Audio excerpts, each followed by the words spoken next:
नमस्कार सबै साथीहरुमा।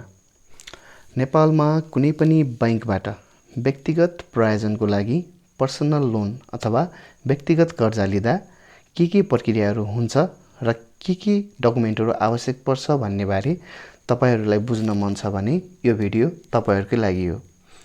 आफ्ना व्यक्तिगत समस्या समाधान गर्न बैंकबाट ऋण लिने सोचमा हुनुहुन्छ भने आउनुहोस् बुझौं सुरुदेखि अन्तिमसम्म के प्रक्रियाहरू पूरा गर्नुपर्छ भनेर।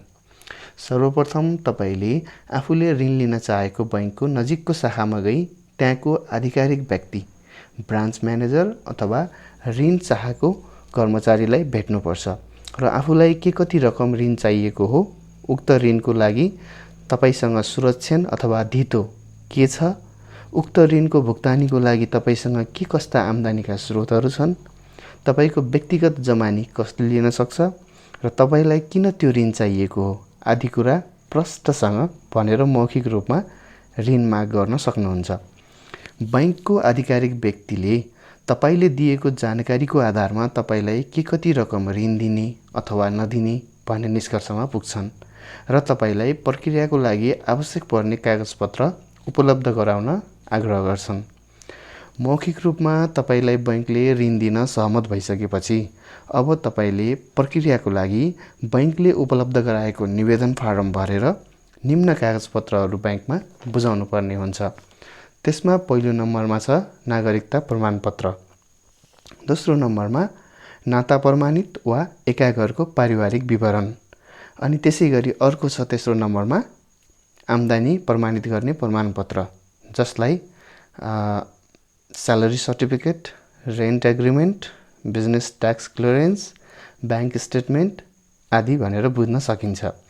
र यदि तपाई वैदेशिक रोजगारमा हुनुहुन्छ भने तपाईले यसमा थप भ्यालिड आफ्नो visa, passport, work permit, pay slip, श्रम स्वीकृति आदि जस्ता डकुमेन्टहरू बुझाउनु पर्छ र तपाईले विदेशमा बसेर नेपालमा पैसा पठाएको अथवा तपाईको फ्यामिली मेम्बरलाई पैसा पठाएको, उहाँको खातामा पैसा पठाएको बैंक स्टेटमेन्ट अथवा रेमिट भाउचरहरू पनि माग्न सक्छ।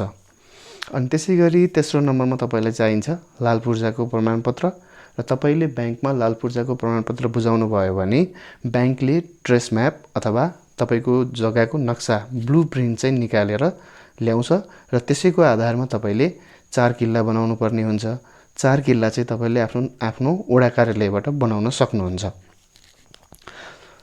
तपाईले यति कागजपत्र बुझाउनु भयो भने अब बैंकले तपाईले दिएको जुन धितो छ अथवा तपाईले धितो स्वरूप उपलब्ध गराउनु भएको जुन घर जग्गा छ त्यसको मूल्याङ्कन गर्न भ्यालुएटर पठाउँछ र तपाईको सम्पत्तिको भ्यालुएसन रिपोर्ट बनाएर भ्यालुएटरले बैंकमा पेश गर्छ।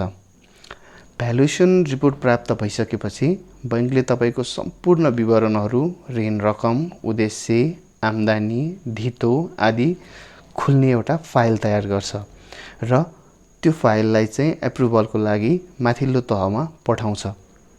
बैंकको ऋण स्वीकृत गर्ने विभाग र कर्मचारीले तपाईको फाइल अध्ययन गरेर मनासिब देखेमा ऋण स्वीकृत पनि हुन्छ। ऋण स्वीकृत भइसकेपछि अब बैंकले तपाईलाई बोलाएर अफर लेटरमा सही छाप गराउँछ। अफर लेटरमा बैंकले तपाईलाई उपलब्ध गराउने ऋण समय, रकम, मासिक इएमआई अथवा महिनामा तपाईले कति चाहिँ बैंकलाई पेमेन्ट गर्नुपर्छ त्यो कुरा, ब्याज दर र तपाईले पालना गर्नुपर्ने अन्य विभिन्न शर्तहरू उल्लेख गरिएको हुन्छ र त्यो शर्त सबै म मान्न तयार छु भनेर तपाईले चाहिँ सही छाप गर्नुपर्ने हुन्छ। अफर लेटर प्राप्त भइसकेपछि अब तपाईले धितो राख्न मन्जुर गरेको घर जग्गा सम्पत्तिको सम्बन्धित मालपोत कार्यालयमा गएर दृष्टिबन्धकी लिखत पास गरेर बैंकको नाममा रोक्खा राखिदिनु पर्ने हुन्छ र त्यसपछि बैंकमा गएर अन्य आवश्यक लिगल डकुमेन्टहरू जस्तै आन्तरिक कर्जा तमासुक, प्रतिज्ञा पत्र, कालो सूचीमा राख्न सक्ने मन्जुरीनामा, व्यक्तिगत जमानी आदि जस्ता कागजपत्रहरूमा सही छाप गराउनु पर्ने हुन्छ।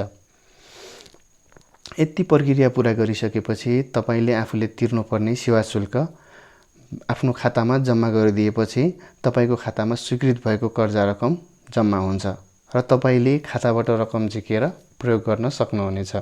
आशा छ यो जानकारीमूलक भिडियो हेरेर तपाईलाई लागेका जिज्ञासाहरू केही हदसम्म प्रष्ट भयो होलान्।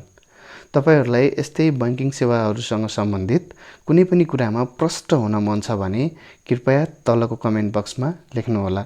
म तपाईको हरेक जिज्ञासाहरू मेटाउने प्रयास गर्नेछु। धन्यवाद।